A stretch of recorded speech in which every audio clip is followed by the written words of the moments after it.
അപ്പോ സുരേഷ് ഗോപിയെ കുറച്ചു നാളുകളായിട്ട് CPM സൈബർ ഗുണ്ടകളും പിണറായിയുടെ PR വർക്ക് ഏറ്റെടുത്തിരിക്കുന്ന മാധ്യമങ്ങളും ചൊറിഞ്ഞുകൊണ്ടിരിക്കുകയായിരുന്നു. അതിന് ഫലം കണ്ടു എന്ന് വേണം നമ്മൾ മനസ്സിലാക്കാൻ.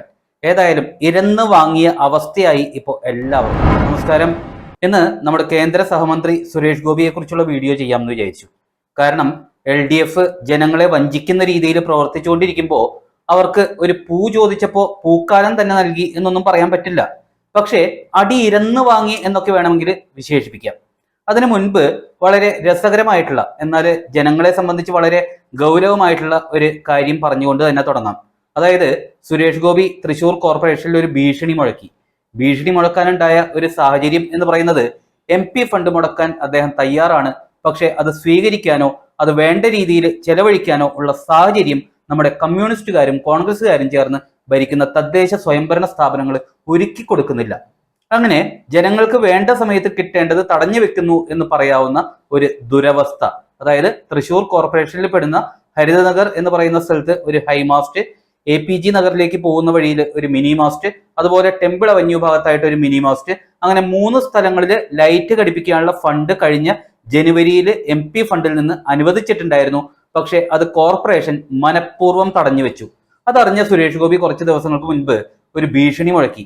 അനുവദിച്ച ഫണ്ട് വേണ്ട രീതിയിൽ ഉപയോഗിച്ച് അതിന്റെ ഗുണം ജനങ്ങൾക്ക് കിട്ടാത്ത അവസ്ഥ വന്നാൽ ഞാൻ കോർപ്പറേഷന്റെ മുൻപിൽ വന്ന് കുത്തിയിരിക്കും എന്നുള്ളതായിരുന്നു അദ്ദേഹത്തിന്റെ ഭീഷണി എന്ന് പറയുന്നത്.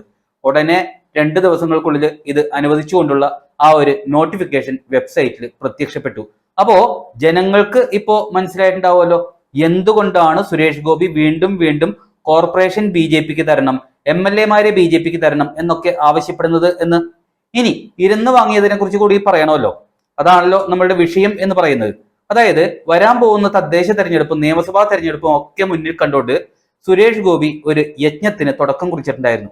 അതായത് കലുങ്ക് സംവാദം. അത് തുടങ്ങിയപ്പോൾ തന്നെ പിണറായി വിജയൻ സർക്കാരിന് വേണ്ടി തെരഞ്ഞെടുപ്പ് മുന്നിൽ കണ്ടുകൊണ്ട് PR വർക്കുകൾ ചെയ്തുകൊണ്ടിരിക്കുന്ന മാധ്യമങ്ങളെല്ലാം, അതായത് മുഖ്യധാരാ മാധ്യമങ്ങളെല്ലാം തന്നെ ലൈവ് കവറേജുമായിട്ടാണ് മുന്നോട്ട് വന്നത്. എന്നിട്ട് അതിലൂടെ വീണ് കിട്ടുന്ന ഓരോ വാക്കും വാചകങ്ങളും വിവാദമാക്കുക എന്നുള്ളതായിരുന്നു അവരുടെ ലക്ഷ്യം. പക്ഷെ അദ്ദേഹം പല നിവേദനങ്ങൾ കലുങ്ക് സംവാദത്തിനിടയ്ക്ക് വന്നപ്പോഴും പലപ്പോഴും അത് നിരസിച്ചു എന്നുണ്ടെങ്കിൽ പോലും ആ നിവേദനങ്ങൾ ഏത് രീതിയിലാണ് ഒരു MP-യുടെ മേശപ്പുറത്തേക്ക് എത്തേണ്ടത് എന്നുള്ള കൃത്യമായ വഴികൾ ജനങ്ങൾക്ക് പറഞ്ഞു മനസ്സിലാക്കി കൊടുത്തിരുന്നു.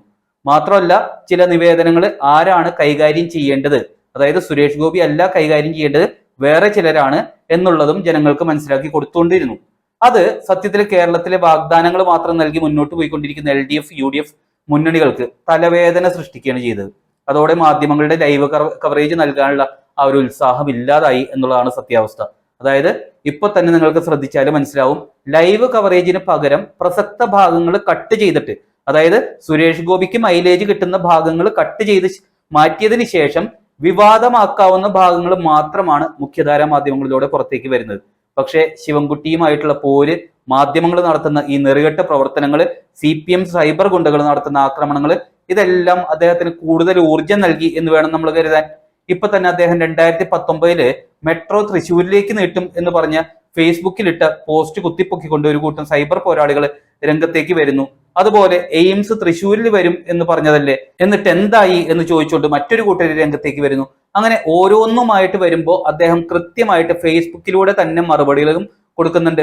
അതായത് റാപ്പിഡ് റെയിൽ ട്രാൻസിറ്റ് സിസ്റ്റത്തെ കുറിച്ച് ഓർമ്മിപ്പിച്ചുകൊണ്ട് കേരളത്തിലെ മന്ത്രിമാരടക്കം ഈ പ്രൊജക്ടിന് വേണ്ടി കേന്ദ്രമന്ത്രിയെ കണ്ട ഫോട്ടോ സഹിതമാണ് അദ്ദേഹം മറുപടി കൊടുത്തിരിക്കുന്നത്. ഏതായാലും ഇതിന്റെയൊക്കെ പ്രതിഫലനമായിട്ടായിരിക്കാം 25-ാം തീയതി ഫേസ്ബുക്കിലൂടെ അദ്ദേഹം എല്ലാവരെയും അറിയിച്ചു, വീണ്ടും വരുന്നു SG കോഫി ടൈംസ്. അതായത് എങ്ങനെയാണോ അദ്ദേഹം തൃശ്ശൂർ ലോക്സഭാ മണ്ഡലം പിടിച്ചെടുത്തത് അതേ മാതൃകയിൽ തൃശ്ശൂർ ജില്ലയിലെ മൊത്തം സീറ്റുകൾ പിടിച്ചെടുക്കാൻ വേണ്ടി സുരേഷ് ഗോപി കച്ച കെട്ടി ഇറങ്ങുന്നു എന്ന് തന്നെ നമ്മൾ മനസ്സിലാക്കണം. പക്ഷേ ഇവിടെ നമ്മൾ മനസ്സിലാക്കേണ്ടത് CPM-ന്റെ ഈ നെറുകെട്ട പ്രവൃത്തി കാരണം വീണ്ടും ഇരകളാക്കപ്പെടുന്നത് CPI എന്ന് പറയുന്ന പാർട്ടിയാണ് എന്ന് തന്നെ പറയേണ്ടി വരും. കാരണം തൃശ്ശൂർ ജില്ലയിലെ ഭൂരിഭാഗം സീറ്റുകളിലും മത്സരിക്കുന്നത് CPI ആണ്. ഏതായാലും അദ്ദേഹം ഒറ്റ ദിവസം കൊണ്ട് തന്നെ പല സ്ഥലങ്ങളിലും SG കോഫി ടൈംസിൽ പങ്കെടുത്ത് കഴിഞ്ഞു.